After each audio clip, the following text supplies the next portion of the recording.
Inside Story Uganda, real source of political updates.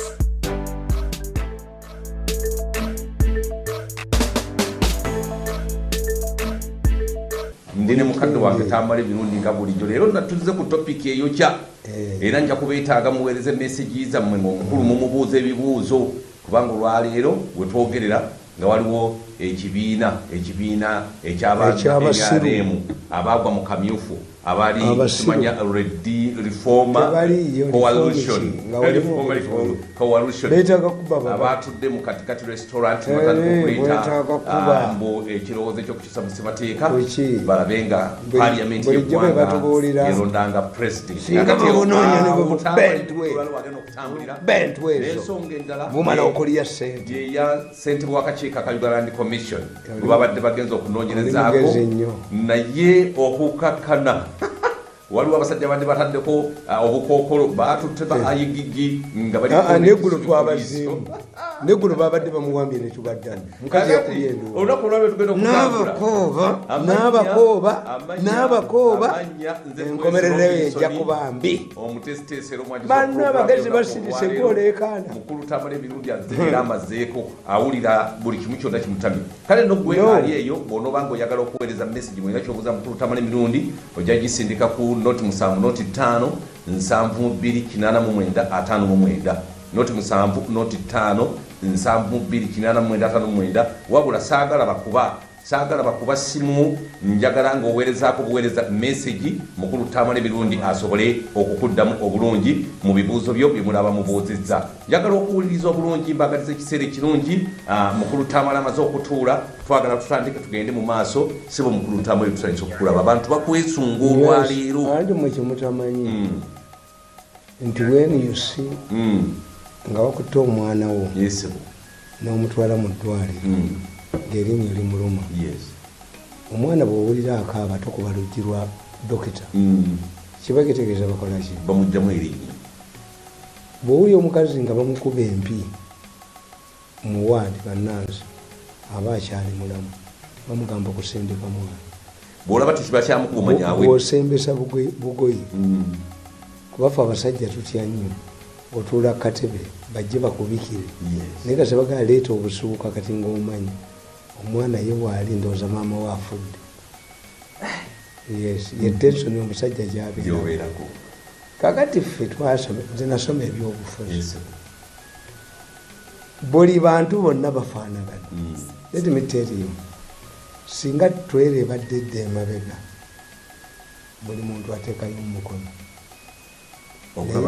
tulere omukono gwokugisinga is automatic tipinto omusajja omugezi yali ayoza motoka ye nagisumula buutu neyetegulula mu kifo ekyogiviira eyitewo yagenda nayo nemutira ku kisenge giteekoleki era nze ekintu kyenasinga okutya mu buto bwange what have not attempted kutunga kyalaani kuba ngamba nti empisa eyo nemala ekufumita ebigere nebyongera biki ekusattirira nekumalayo nayifiya ekyalaani nagamba mubuto bwange siritunga ku kyalaani kakati abakule buli muntu yenna omuntu ebintu living things gavumenti ebeera n'ekintu kimu self preservation tukiyita kubeerawo tibwotunulya omusambi w'omupiira n'aweereza paasi ne bagiyintercepting balwana nnyo bagijjeyo that was not the intention omusambi yeekubye penalty olaba abuuka abamukunyogoga kakati abantu tufaanagana era batera otugamba aba psychology ti omwafrika kasooka nti taata anfudde yudaani anafrika nituga maama anfudde you will recover si kyangu gamba taata anfudde because you are always with our mother kakati kampabuulire embeera gye mulimu abaana bano wajjawo akabinja mu gavumenti mbadde nkababuulira tukita sabutafuge A subterfuge is a government composed of criminals in a government. Government ejuddemu abamenya b'amateeka oyo naye nga b'amaanyi abatagamba fe abaganda abamanyi eddiini yaffe eri ey'ennono tuyinza okuga nti Lubaale alimu ekitambo. Ekitambo kisinza Lubaale amaanyi era omusawo omuganda bw'aba tali mubbi nga si mubbi ekitambo akiwa ebyakyo Lubaale n'ayogera ne mumuwa ebibi oluba okufuluma n'akita taddamu kwogera. Ekitambo ky'amaanyi okusinga ekitambo ky'amaanyi nnyo. Ekitambo mu Lubaale kati gavumenti ya Museveni erimu ekitambo. Kadoma ajja n'azimba mu kiswa mu gavumenti ya Museveni mulimu Kadoma. Ekiswa kibanga ekigenda okubuka Kadoma awuuma ate kibadde kibulayo katono okufuuka nabe omumanyi abuuse enswa emisana nabafulula ekiswa n'akajjala. Yes.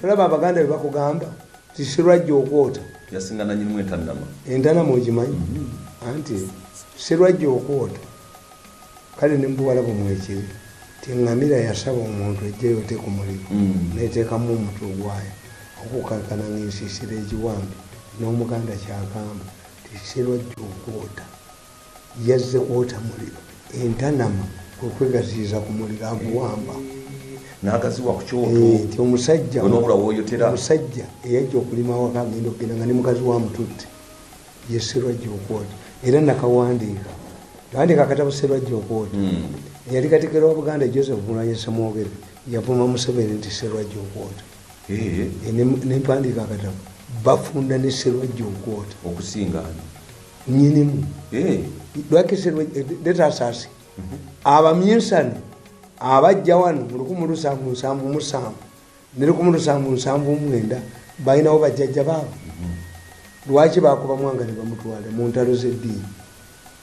Lwaki bakuba obusamizi kati ne kanisa yaki yajja nabaki bamyensani naye waliwo essaba eryenkana wano eryange eryamategula essaba lyange eryamategula bajjajja abakadde bali abo nze sibenkolera nze amwe modani mando bamasuuti gange bakineeyagala Lubaale omwavu Lubaale owange abeeramu obukadde 10 eneewolamu nengula n'emmotoka ate gwe buno ate zebampya Lubaale kasita omumanyiza sente zino zebawanduddeko Lubaale abeera lwa sente mpya naawe zebatannakwatako mumuga nti abamma anaakuwa atya ng'ali mu bisubi anakuwa atya ng'ebibugo bikadde Lubaale yebakako ne mbulangiti ekukuusi essabo libeerako ettegula Kengama. These Bazungu studied our society. They came with education, they came with the cash crops, they came with the hospitals. Medication. Timwabali balowooza nti abaganda bangi polio bwe yajja wano bagamba abaganda babageme twalina ekikato. Ekikato Museveni yadde akinnyonnyola nga abantu tebakimanyi. Ekikato yenkovu esigalamu nga bakugema. Ekikato kakati era Mwankole kyataababuulidde abazungu batwala pamba Mwankole ensigo za pamba abanyankole balimemu basimbe pamba abanyankole ne balowooza nti balina amagezi okusinga abazungu ne bakwata ensigo za pamba ne bazisiika ne bazisimba ne bagamba abazungu nti pamba tabala gwe mwatuleetedde si bya naadizi abo be mulimba. Abazungu manyi kye bakola baga nti ente z'abanyankole zirwadde obulwadde ne bazikuba ekikato ne zifa balime ekikato. If the president proceeded wajja bambuuza ti omusajja gwe bayita mirundi yagambye ti when the Banyankole refused to plant cotton and burnt cotton roasted cotton seeds to tell the Bazungu that cotton does not go into Ankole, they told the Banyankole ti ente zammwe zirwadde tuzigeme zonna ne ziggwawo. So when these people moving cautiously embeera gye balina okukola kulima pamba kubanga ente zaali zigenze cotton gundi famine balapu yajja n'nsiko za pamba why abazungu baali babagobye mu Latin America manoli doctrine nga kati baslaves tebakyalina gye babatwala okulima nebaga nti kati balimire waabwe colonialism batulimise eno mu Uganda slave trade yabula bazungu bagezi nebaga kakati mumanyi America ewambira tini America waliyo Spain waliyo France waliyo ani wali ebirombe musajja bali bamuyita Manoli naga nti Latin America is now a monopoly of the United States.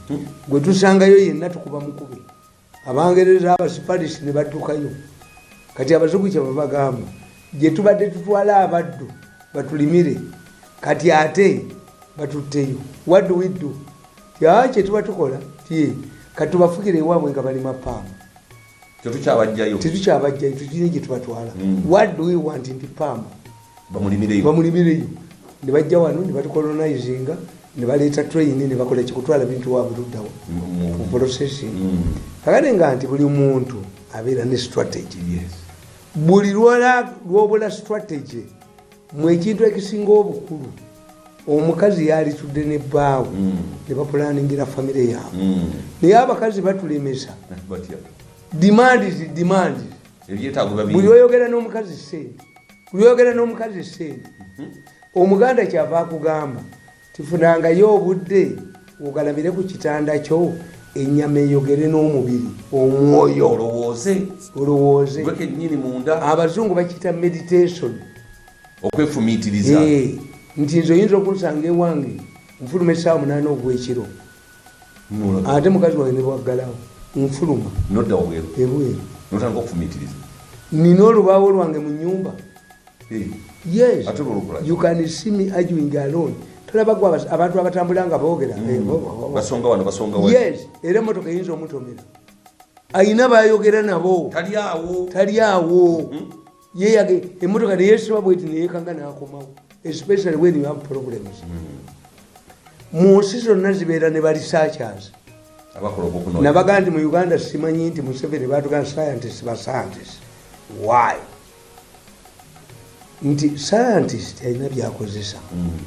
Singa mubadde ne ba scientist mu Uganda mwali badde temuyombera mmese yagula sente kuba zezikola okuzigezezaako. Omusajja avuga emmotoka ayigiriza okuvuga emmotoka driving school ebeera n'ekimotoka gye banaazanyiramu.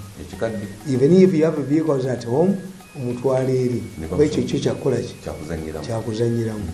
Erisaacha ng'ono muganda waffe akoze research we ku kansa senfuka. President yatuuse n'omutumira abantu nti mugende mu mulabe byayagala kati awo senfuka bwe wali obuzibu bwe wali challenge bimutuukako oba bagenda kumukolera lipooti nti byabulimba tuyinayo omulala. Nabagamba nti ogwanga bwe yavaayo naga nti baleeta ekikazi ekirina omutwe ogulinga ogw'envubu kyalaga bwe bakibbiremu. Yes, nze even if President Museveni invites me to State House, I can't go there. Sigenda yo to do what? Bampe chai banzite nga tannaba kujja. Chai tomunywa ne mulinde yo mulabe. Ogambye oba ofudde bagera otudde ne bava mu madirisha eno n'eno. Bali bantwala ekyankwanze. Mbo ngenda ekyankwanze. Omukulu alagidde nannyini ensi ne katabani ka Kajiji baba bafunziza. This man must come. This only his tapes ayogere mbo sintufu mukazi wange yangu ogende kyankwanze. Yes.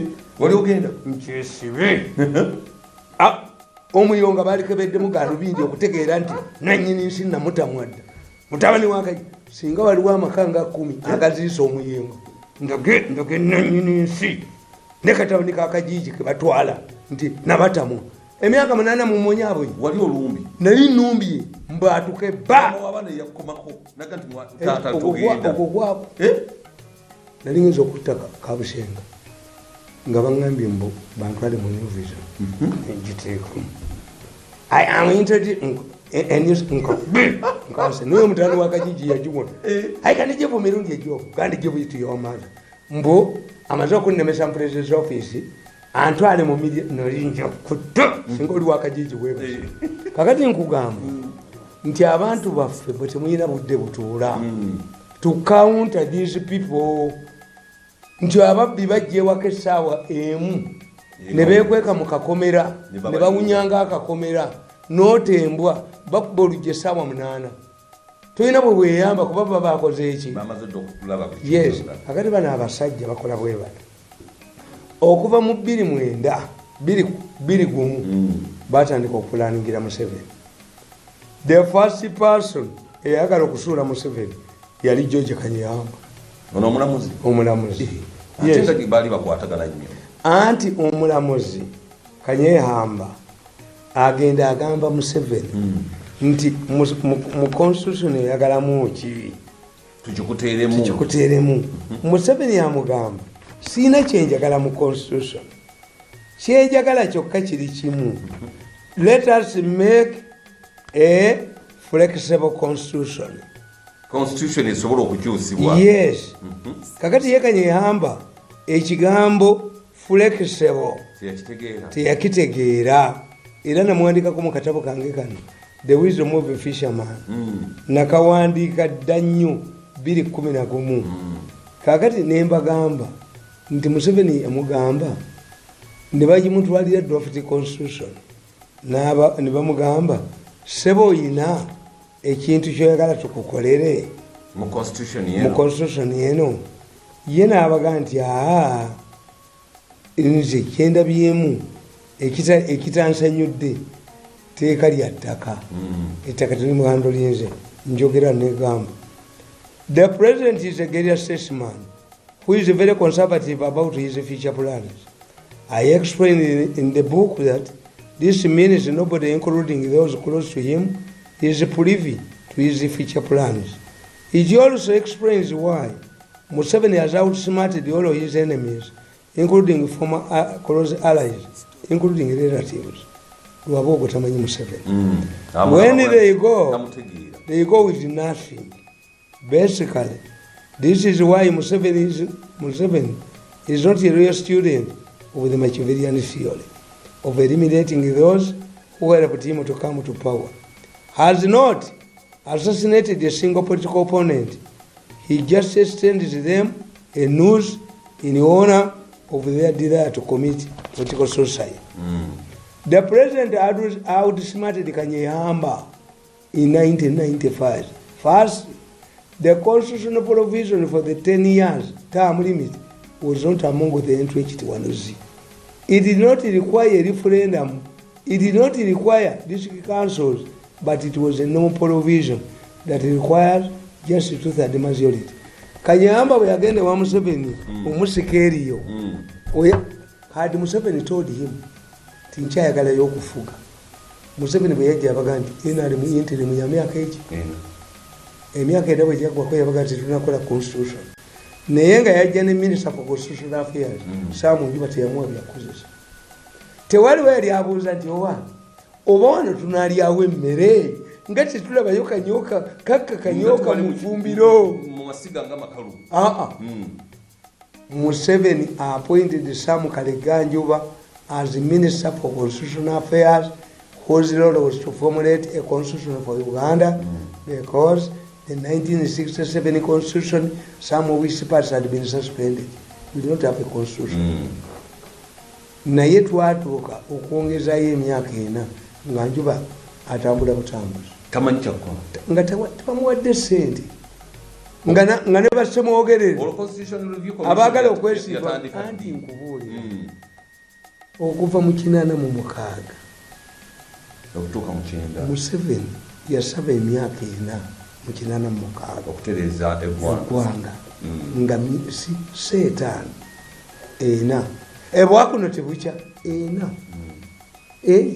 era yagamba nti njagala 4 mbaddiza eggwanga lyammwe zeziremu. Amini yagamba nze ndi bwamagye njagala kudda mu balakisi n'alonda beni kibonoka kuba kyafu justice n'alonda mukoddomi we Kibete.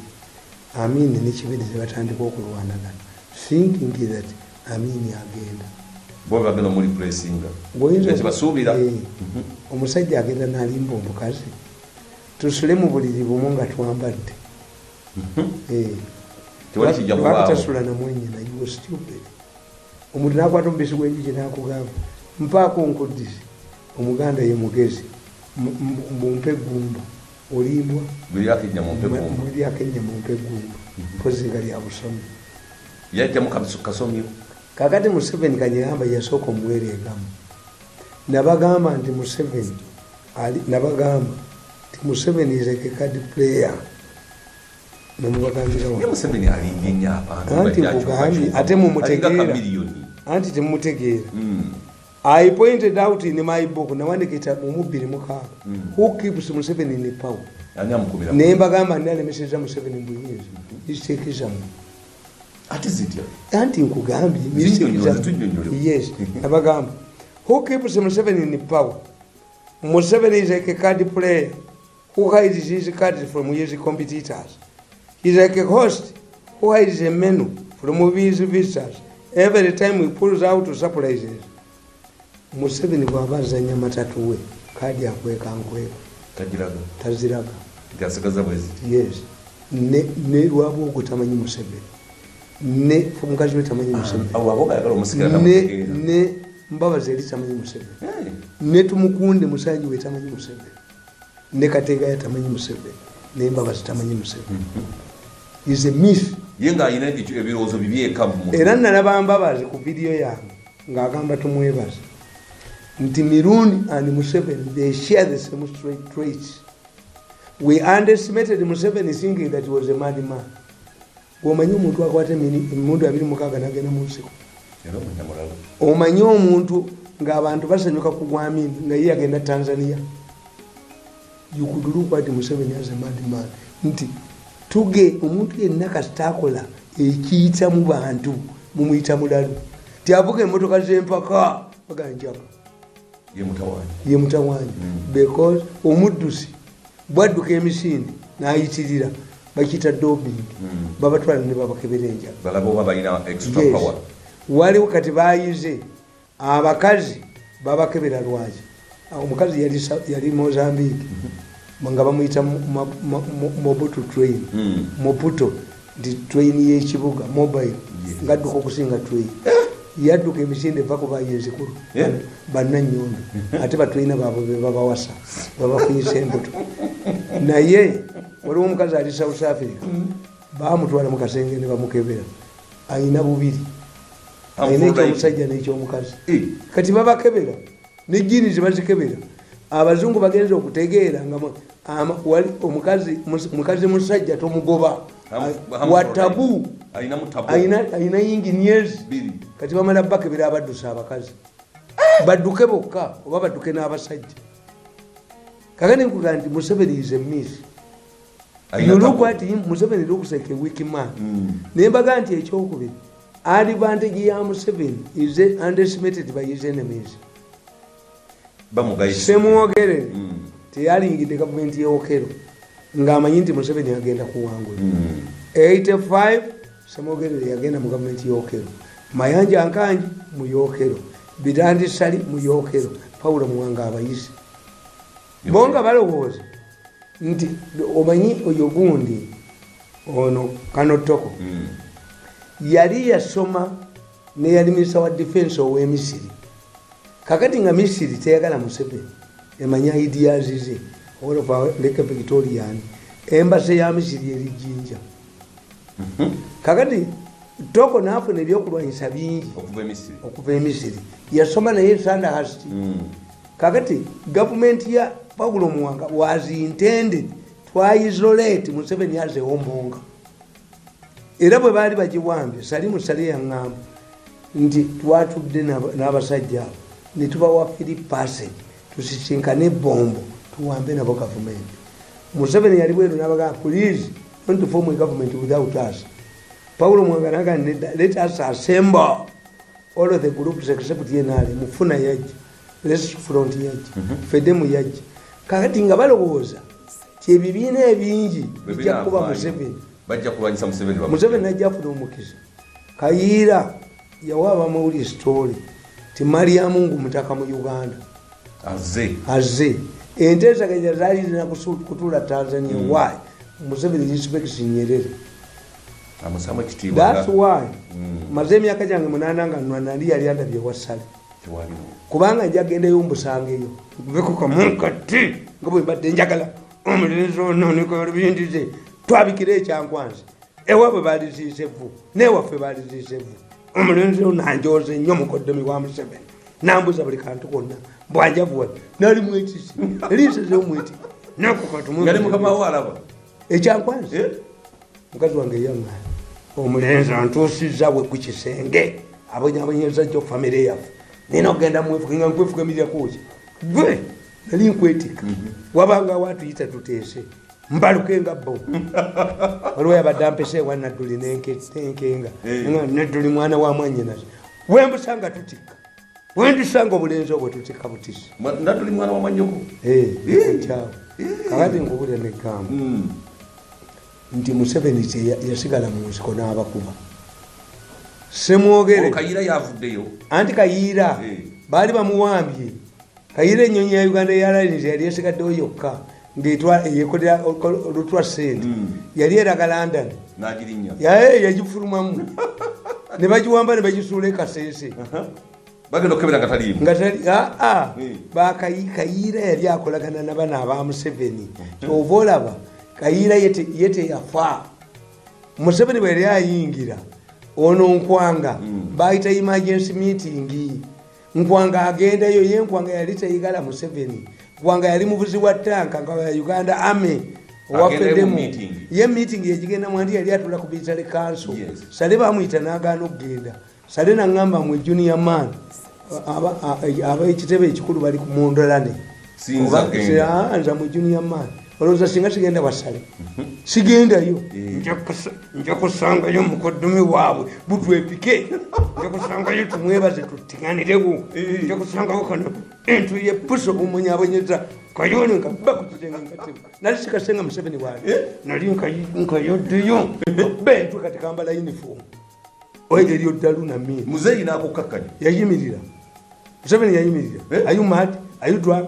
nali nkasiseeyo bba ku kisenge nkasa omutwe omutwe nali musoyo omwana nali nkayoddewo golooza Museveni ayinza okumpita n'abo abaana kyeyalabako yakirabako amanyi mbatta nyinza okuyoola omukoneka lubindize gwe nsasula sente zange naye mbuze nina okgenda nfukamirire omuko emyaka 8 bumufukamirire alyoka ate sente mbabanja sente zange nyingi nina kukkiriza mbabeyiringe eri ne tepu naziwadde abazungu babayoole ate bangambye nogenda jagenda njukala omulenzi oyo mulagire ddala atutte bamutte bamube lwaba ogoneka lubindize amwenyabonyeza nnyo ekisiko katukyogerereko kakati nkugamba bano abaana bazze babala Museveni nti the first person to try to tackle Museveni was Ntu Kanyehamba nembaga nti Museveni tasoboka nabaga nti president is a guerrilla statesman muyekera who is very conservative about his future plans.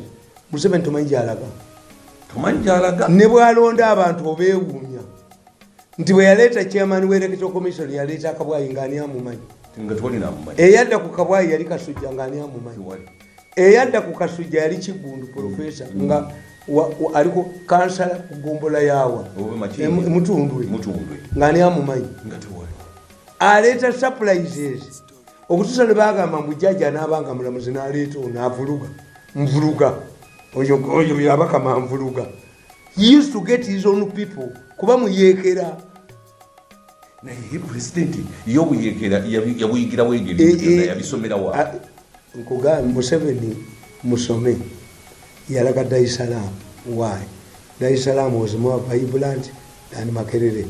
As Amini was killing the university students, Nyerere encouraged them. Muje Tanzania. Museveni asanga wakapablo, asanga semugerero yo, asanga sekani, asanga bagenda ndekateekayo. Abantu beesooka okufuga na beggwanga asanga yo galanga. Galango no wesizani. Sobola nze bagamba. Omwana we ne bwaba musiru atya, mutwale mu ssomero ly'abagezi. Bamujjukirako olw'obusiru naye bwakuba business katulala kumma byonna. Ayinza okuba businessman omutuufu nga bano yasoma nabo. That's what they do in Europe. Today singa omulangira w'e Bungereza afuna essomero lyagendamu abawala abalungi bonna bataata baabwe gye babatwala abagagga bonna bamanyi balifugana beggwanga nkutegeera bulungi era baliyita Ntale School. The only school in Uganda is Ntale School. Lyerivaamu abakulembeze. Si Ntale Secondary School. Ntale School. Lyeriko ekigambo school lyokka. Ne mu Bulaaya balina amasomero mwe bakola ki? Kati ffe abasomera mu makomagiro abamekinza awa names ffe twayita mu swaga eyo. Mwayita mu ttanuulu. Nti nali mu ssomero lya kyalo ne nfuna first grade 2 mwaka ngeri ku 210 nga tebabba bigezo. Ebigezo byajjanga gulo limu kubanga kitegeere tewaliwo helicopters tewaliwo naye nga bisula ku poliisi n'envumbo. My first time to hear ekigambo envumbo nti mukebere envumbo nga nkola P7 mu 77 1977. Wakola P7? Yes. Ne bagabirika envumbo. Envumbo kweli. Byateekeddwa mu bbaasa teyasumuluddwa kati n'obisuza ku poliisi babisumula ekiro ne babitunda. This is a problem. Niki kiriwo mu ggwanga? Nti by 77 nga Amini abula emyaka 2 agwe wakwatanga ekitabo ky'exercise book kya page 48 n'okitwala ku ofiisi y'omukulu w'essomero ne bakikebera nga ziri 48 oba kyasatu mu 2 ze baakuwa temuli luvuddemu ne bakikuba ne bakuwa ekipya. Era bwe kyali ne ku mulembe gw'obote nga tusomera siringi 2 ku mulembe gw'obote we twasomera nga naffe tubiza mu ofiisi ne bakola mu staff ne bakuwa ekirabo ne baleeta bwino ku ssomero. Abaana basokeranga ku ttaka ku kabaawo nga buli desiki erimu akatuli bwe kati mwe bateeka bwino bamukyangira ku ssomero ng'abasomesa tebamubba. How are we improving or undermining ourselves? Okutuusa abafere abasuma gwe bajja kakati bano abagala okukyusa constitution kakati andi okubuulira Tumukunde bwe yajja nali ne Tumukunde mu 2 twali twagala naffe kufuga kuwanga ne Tumukunde ne muganti kamwekolemu era nze president okumpitirwa Kitula twali tutudde ne Tumukunde nga tulina ba delegations baffe ffe twalikola ekibiina kya PPU ekyo bitandi kyeyatwala koza atuwookinga Museveni kati Tumukunde aba agenzi gaba ze sina motoka nga sijagala sinega bya bulungi tambula nze mu conference center waliwo office yaffe esimu nevuga we ayo ndiwa bakubira gwe ne bantwalira wa Kitula 7 yangamba gwe oyina amagezi ikizibu ky'omwenge gusijja kusi yoli munno yengenda musiba era Tumukunde yalowooza nze namuwaayo which was not true. Tumukunde adase Tumukunde twamubulira ko nti bankubide simu ngenda lwaki Kitula lwaki no lwaki so semuka ti wayi samubulira wendi bantwala ate nga twali bamukwano sirabanga musajja mugabinga Tumukunde Tumukunde yalina akapapula ke nga ka yero era namufunamu unlike other people Tumukunde amanyi omukwano ekyali kitabudde yali aga nti banguze nti kayibulanguze ne mugago wangulawo naye bamala omugoba mu gavumenti the first person he talked to is me. Ne mugamba obwa meya tebukola fuganya kiri ekinene oba baagala kukwata kino ekya meya bajja kuyolanga enko nikiyite bajja kukwatako kakati Tumukunde ye yali ife twali tubaze nga ffe tuli ba 216 gwe mugenda okujja Tumukunde yali yaŋŋamba NRM in 2016 is going to split into 3 which almost came to pass. He's a highly intelligent man. Yagirako force division ekyokubiri what I admired about Tumukunde yasomanga obutabo bwa Mossad naye tegereze yali mbega mulungi nnyo. Tumukunde batandika terrorism ng'abeera mu paaka. Tumukunde teyalwanyisako bawutata kubabbako sente zaabwe. Was a contented man. Niki kyate ku ttaka nga yatabuka era nga Tumukunde bw'abeera mu ofiisi ya conference center Mazzi Tumukunde ne Puluko mu kalulu kasemogere akakyenda mukaaga Tumukunde yajja ewaffe ekyotera omukazi n'amugamba noonyezezza Museveni obululu naye ndi mwavu bangobye ne ku kyalo mu kiseera ekyo ng'okwambala tisaati ya Museveni dipinga ekyali y'amanyi egasse ne UPC luba lutalo kyobula bono kano kanakalema tekategeera kakwata omukazi Kiguli nga Kiguli paawe yamugobera wakambala tisaati ya Museveni n'obufumbo bwa myaka 20 ne bufa musajja tayinza kukiriza Ssaabakristo wa DP kamumantalirako n'obusiru bwako katikati gyobojjerako toyina magezi mu mutwe nekamukwata nekamutwala mu kooti yabba ettaka emyaka 10 n'apentingira mukazi waffe n'afa n'okufa singa yafa nebakabeta entuumu bwetaaga kkubo oba kalina ebiwawaatiro mu nju oba kalibuuka katya okwedde kayinza okuddayo ewaabwe mu kafeero ekalako kayinza okuddayo mu kafeero kakati tumukunde bamukwata diiro yaffe ekolaki eyiika kolaki eyiika kolaki eyiika kolaki eyiika kolaki